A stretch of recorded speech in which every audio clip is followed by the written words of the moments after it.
ሰላም ጤና ይስጥልኝ። ዛሬ እጅግ ቀላል ግን ደግሞ ሕይወታችሁን ሊቀይር ስለሚችል አንድ ተፈጥሯዊ ስጦታ እናወራለን። እሱም ቴምር ነው። ብዙዎቻችን ቴምርን ለጣዕሙ ወይም ደግሞ ለጾም መፍቻ ብቻ ነው የምንጠቀመው። ነገር ግን ሳይንሳዊ ጥናቶች እንደሚያሳዩት በቀን 3 ቴምር ብቻ ለ7 ተከታታይ ቀናት ብንመገብ ሰውነታችን ውስጥ የሚፈጠረው ለውጥ እጅግ አስገራሚ ነው። ከኃይል መጨመር ጀምሮ እስከ አእምሮ ንቃትና ለልብ ጤንነት ያለው ፋይዳ በ7 ቀናት ውስጥ በግልጽ መታየት ይጀምራል።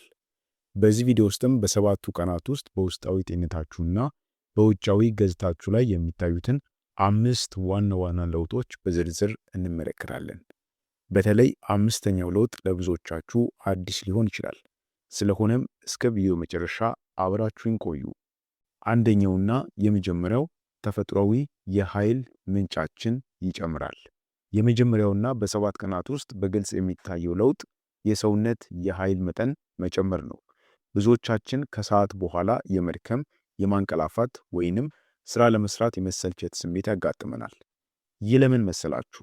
ቴምር በውስጡ ከፍተኛ መጠን ያለው ተፈጥሯዊ ስኳር፣ ይህ ማለት ግሉኮስ፣ ፍሩክቶስ እና ሱክሮስን ይዟል። እነዚህ ስኳሮች ደግሞ ልክ እንደ ሰው ሰራሽ ስኳር በሰውነታችን ውስጥ ድንገት ጨምረው ድንገት የሚቀንሱ ሳይሆኑ ለረጅም ሰዓት የሚቆይ ኃይልን፣ ይህ ማለት ሰስቴንድ የሆነ ኢነርጂን ይሰጡናል። በተለይ ጠዋት በባዶ ሆድ 3 ቴምር ለ7 ቀናት መውሰድ ስትጀምሩ ሰውነታችሁ ያጠራቀመውን ድካም በማስወገድ ቀኑን ሙሉ ንቁ እንድትሆኑ ያደርጋችኋል። ለዚህም ነው ስፖርተኞች ከልምምድ በፊት ቴምርን እንደ ዋነኛ የኃይል ምንጭ የሚጠቀሙት። ሁለተኛ አስገራሚ ለውጥ የምግብ መፈጨት ስርዓታችን ይስተካከላል፣ እንዲሁም ደግሞ የሆድ ምቾት መሰማት ይኖራል። ወደ ሁለተኛው አስደናቂ ለውጥ ስንመጣ የምናገኘው በሆዳችንና በምግብ መፈጨት ስርዓታችን ላይ የሚመጣን ትልቅ ረፍት ነው።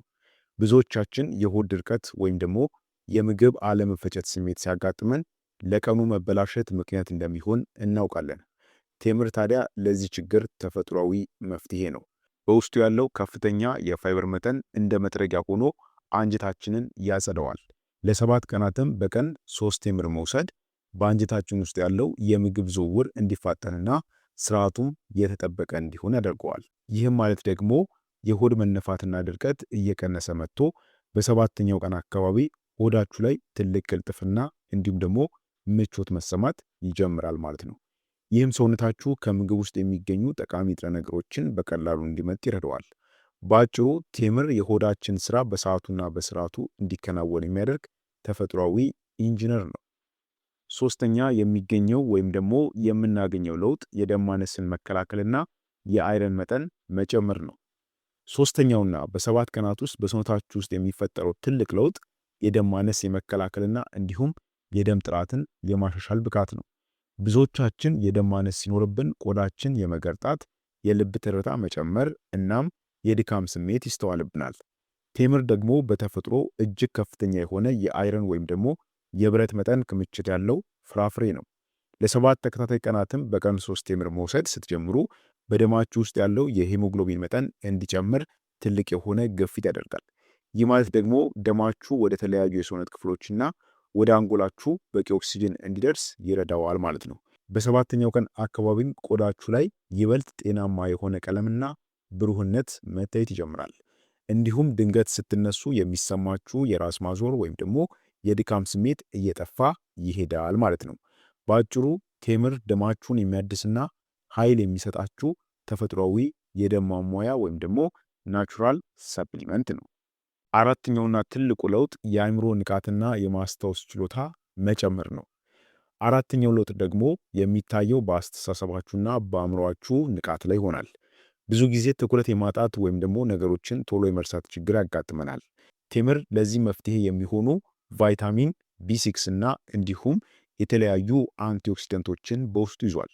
ለ7 ቀናትም በቀን 3 ቴምር መውሰድ ስትጀምሩ እነዚህ ንጥረ ነገሮች በአእምሮአችሁ ውስጥ የሚገኙ የነርቭ መልእክቶችን ስራ ያቀላጥፋሉ። ይህ ማለት መረጃዎችን የመቀበልና የማስታወስ ብቃታችሁ ይጨምራል ማለት ነው።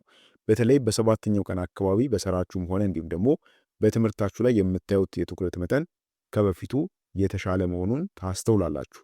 በተጨማሪም ቴምር አእምሯችን ላይ የሚፈጠርን ጭንቀት ወይም ደግሞ ውጥረትን የመከላከል አቅም ስላለውም በቀኑ መጨረሻ የሚሰማችሁን የአእምሮ ድካም በከፍተኛ ሁኔታ ይቀንስላችኋል ማለት ነው።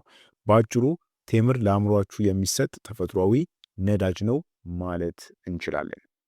አምስተኛውና በስተመጨረሻ የምናየው ለውጥ የልብ ጤንነት መጨመርና እንዲሁም የደም ግፊት መስተካከል ነው። በመጨረሻም አምስተኛውና ምናልባትም ከሁሉ በላይ አስፈላጊ የሆነው ለውጥ በልባችንና በደም ስራችን ላይ የሚፈጠረው ጥበቃ ነው።